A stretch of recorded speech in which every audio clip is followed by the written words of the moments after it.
Kızılsın aytıp taştayın, o kızlardan hırdı baştayın. Adamdın bolotulusu, ayaldın bolot sulusu, kıranın bolotulusu, kızardın bolot sulusu. Eline aytıp taştayın, o erkekten hırdı baştayın. Cinde aytıp taştayın, o cigitten hırdı baştayın. Erenin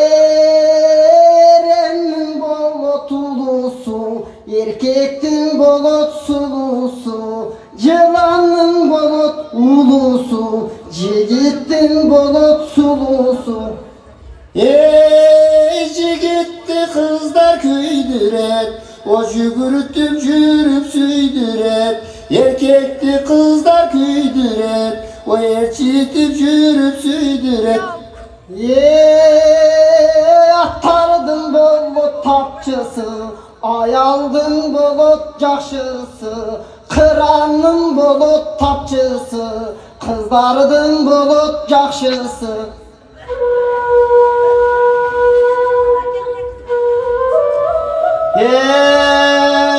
Yuval başı ölümünü başı mende, balkırganday solkulda yaşı mende. Kara bulut kaytarıp harcadırgan çığır alacadanın taşı mende.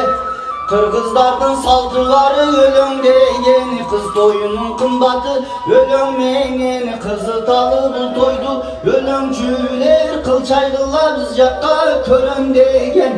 Ölüm aytı toylarda ördegimiz, ösümüzdün saltıga ucadanabız.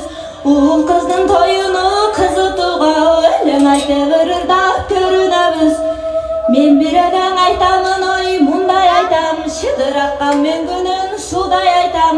Çakmak otu tutaşkan kuday aytam, tekermenden çıkargan unday aytam. Köngüldögü jıyılgan oydu aytam, köşögödö ilagan kızga aytam.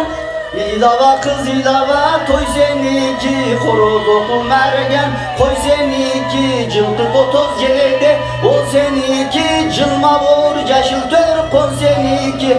Koş top dikken ademi ton seniki, koş bileriga altın kol seniki. Korumu salıngan koy seniki, koy konduğun kaltarday boy seniki.